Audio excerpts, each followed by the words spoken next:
Hey everybody, welcome back. I'm continuing my quest to string 300 rackets at home in 2025 with racket number 180. It's a Yonex Ezone 98 that'll be strung with Solinco HyperG 17 at 53 pounds. This same racket I've strung a few times this year, and each time I've strung it as a one-piece. Yonex wants you to string their rackets as a two-piece, but with this being the 98 and the mains ending at the top, I tend to string these as a one-piece because I haven't seen any negative effects from it long-term. Even stringing the same racket multiple times in a year. We've had multiple guys on the men's team, girls on the women's team that have played with these rackets, and in an effort to save string, I string them one piece because if I'm stringing it two piece, it's 3.5 wingspans for my mains and 3.5 wingspans for my crosses, where if I'm stringing it one piece, it's 6.5. So I save that much distance. And over the course of a whole reel, that works out to pretty easily another full half set or even another full racket, depending on how many players I have coming off that reel and if I'm doing them all as a one piece, because that extra half pull adds up very substantially over the course of an entire reel if it's just like one player that I'm doing a one piece for every single time. But I'm going to show you how I measure off my one piece, because there are a few different methods once you are putting the string in the racket to figure out what your distance for your short side is. So let's get to that. Okay, so the way I measure my short side is I go ahead and put in the string in the top grommet and the bottom grommet all the way through. And then I'm going to give it 8.5 racket lengths end to end. And that's going to give me my short side, because this short side's also going to be my first cross. So 1, 2, 3, 4, 5, 6, 7, 8. And then a half, and then I'll pull all of that through, and I'll use my clamp to clamp off here so that the string's not moving anymore. And then I have my short side over here that I'll go ahead and do my pre-weave on, and then I'll do the same thing and pre-weave on the long side, and then we're off and running on this particular racket. That's how I do my short side every time. 8.5 tends to work, whether it is a 16-19 or even an 18-20.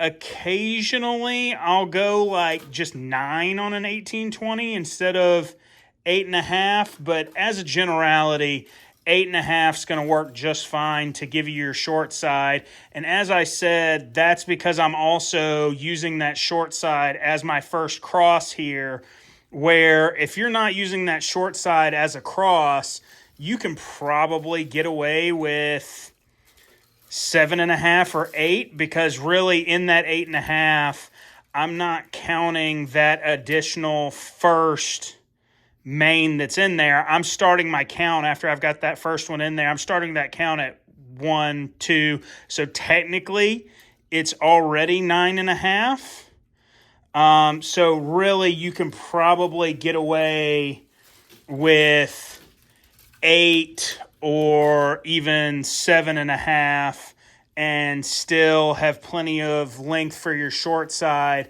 if all you're doing is bringing your short side back to the top and tying it off, and you're not using that as your first cross as well, particularly if it's a racket like this that's your smaller 16 main that's a 98, or a racket where you're doing an around the world pattern and you're really only going to run 7 mains with that short side anyway. That probably even makes it even easier, because you don't have that 8th main or that additional cross that you've got to worry about. You can just get through those 7 and you're done. And this is kind of the back end of a reel here. I think there's, from looking at it after I pulled this full set off, there's probably just over a half set left, maybe another full set. So it's got a little more coil memory than normal. So it's going to be a little more squirrely and want to coil up on itself and knot up, as you've kind of seen here. But now all my mains are in, short side's in, and we're going to be off and running. So as I've shown before, this is one of my quicker rackets overall, particularly with the combination of thinner polyester, 1619, one piece, ending at the top, so there's no having to like figure out the pattern or anything of that sort. Just going straight into it. Like I said at the top, this is Racket 180. I appreciate you guys following my quest this year. I am most of the way to what I strung last year. Last year, I looked back at my records. I actually only strung 187 rackets at home last year, so I hope, considering it's November 2nd, I hope I'll surpass that. I hope I've got 7 more rackets in me for regular local players this year. I have a suspicion that I do, because a couple of my teammates have already said, hey, at the next match, we'll drop some rackets off to you to get strong. So I know I've got at least a couple, if not 3 or 4, kind of in the hole and waiting, but rackets have certainly slowed down. This has been the first time in a while that this video is going to be 4, maybe 5 days after my last post, because I just haven't had any rackets to string and hadn't had any backlog in my videos. I mean, I've had a pretty good backlog in videos for quite a while. When I would start to get a little shallow there, I would get a weekend or even an evening where I'd get 3 or 4 rackets for a couple different people and stack up a couple more videos, and then some rackets for the university would come in to customize, or I'd have a gripping to do, so I'd have kind of something a little different to show. But slowing down here a little as we get to the colder part of the year, even though people are still playing, but have a pretty good feeling about at least getting to 200 this year. I mean, really, that's only 20 more rackets. That shouldn't be too terribly hard to accomplish. And in that time, I am now up to somewhere around 335, I think, when I looked earlier, 335 subscribers, which is pretty cool. I mean, if you've been watching my videos for any period of time, you know my editing skills are not my forte, and a lot of the time I'm just kind of up here doing like I am now and free associating and rambling on as I string a racket while you watch, perhaps giving you a nugget or two, perhaps just burning some time because high speed gets kind of old. But who knows? I appreciate everybody watching. And as usual, if you like what you're seeing, please like the video. Please take the time to like the video. If you want to see more of this type of stuff, please subscribe to the channel. It doesn't really do anything for me except give me the warm fuzzies. It's not like I'm monetized on YouTube. I'm just a guy hanging out, stringing rackets, and trying to share some of the knowledge that's been shared with me over the last 7 or 8 years of tour stringing, and my last, I don't know, at this point I think I've got to be somewhere 13, 14 years of stringing in general. And, you know, I was a teacher by trade at one point in time, so giving out and sharing information is kind of one of those things I like to do. So it's fun for me to get on here and ramble on and make the videos and show some stuff. Still kind of making it just fine with the university rackets. I'd have to really open my spreadsheet and get a real look, but I'd say since August, I'm somewhere in the ballpark of a couple hundred for them. I mean, I am keeping a completely accurate count, but I don't really pay attention to the count until it's the day of the month that I send my invoice on, and then I have a specific count for that month, and it's not something that I take up any processing space and actually keep in my brain. I just put it on the invoice and send it on.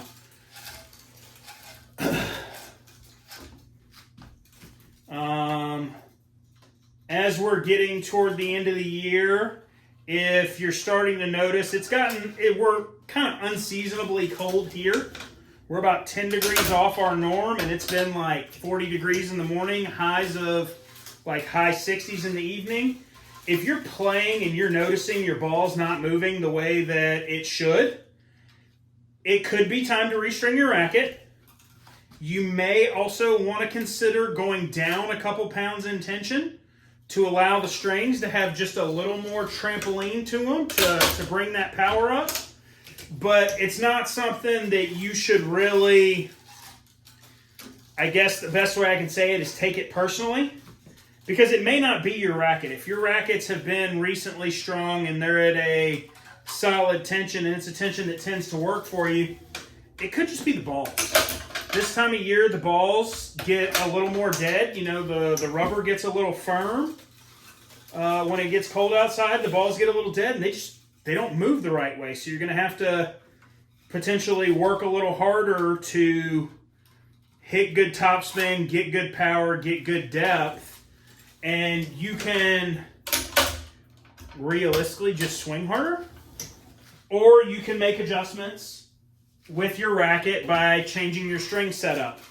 I'm a person that for the longest time, I would, very early on, I would say 13, 14 years ago when I got into tennis, I would put in a polyester, and I'll be honest, I didn't really like the strings until they kind of died. Like 2 weeks in was kind of my sweet spot. Once they kind of died, I really preferred that feel and that ball movement, and then I got to the point where I was stringing every time I play, and that's still kind of my preferred methodology now, is to string every time I play. Currently, at my next time I play, which could very well be this Wednesday, I'll be playing with a racket that was strung by the time I play it next Wednesday a month ago and has already been played with one time, because I'm trying to get some reasonable semblance of a play test of Solinco Mach 10, because I've kind of had some conflicting reports on it from clients, and I like to kind of test stuff for myself and see what it is. But typically I string every time I play until we get to the winter months, and then when we get to the winter months, I have a tendency to go gut mains and polyester crosses, to soften the string bed so that it's not as harsh on the arm in the winter, because the strings get stiff too as the balls get firmer and harder to put any pace on and put any spin on. The strings get stiff too. So I like to avoid a full poly in the winter. I tend to go to a gut main and a poly cross. And I usually keep that in for a couple months. Like, I'll switch over sometime late November, early December, which we're still about a month ahead, but I'll switch over in that time and I'll run that setup until January, February, unless it gets some kind of damage, until we start to get some really like upward movement in temperatures, just to give myself a softer string bed and a little more power. And really, this time of year, the weather's so unpredictable, whether it's going to be just incredibly cold and you don't want to play, or it's going to be really rainy and you can't play. So it's one of those things that, like, for instance, last week, we were rained out as I was pulling into the parking lot of the facility, and I knew it in my heart of hearts. I knew we were rained out before I ever even left my house, but they wouldn't call it.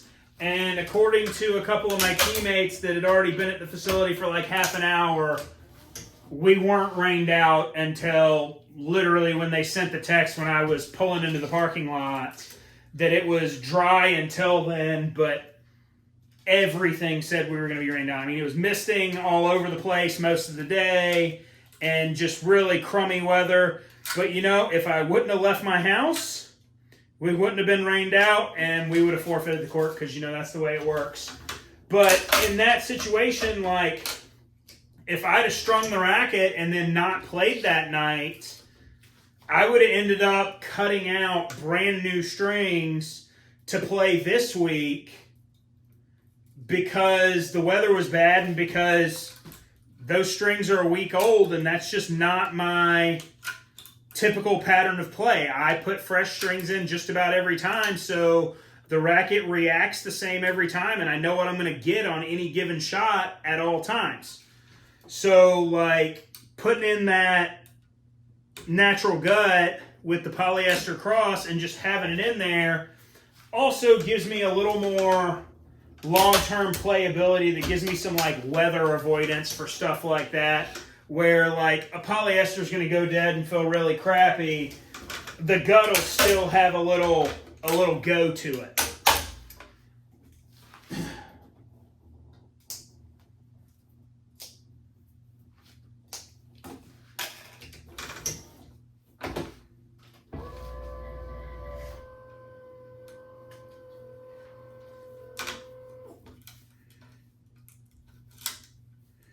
Can really enjoy stringing these rackets. Probably this racket and a Radical are probably my two favorite rackets on the market to string because they're so easy. I can string them one piece. They're both pretty quick, and they're both great to play with as well.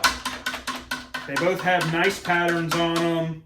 Not overly open, but not overly tight. Kind of give you the best of everything. You can spin the ball a little bit, but you still aren't sacrificing control. You got plenty of power out of a 98, but not so much that you're smacking the ball off the fence. Just great rackets, great string patterns, really easy to string. Two of my favorites.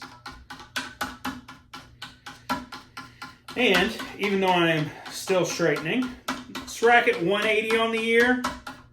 Getting closer to my goal of 300, even though at November 2nd now it looks like it's going to be unattainable. At least I hope, hit 200. So that's still a win over last year, moving the right direction.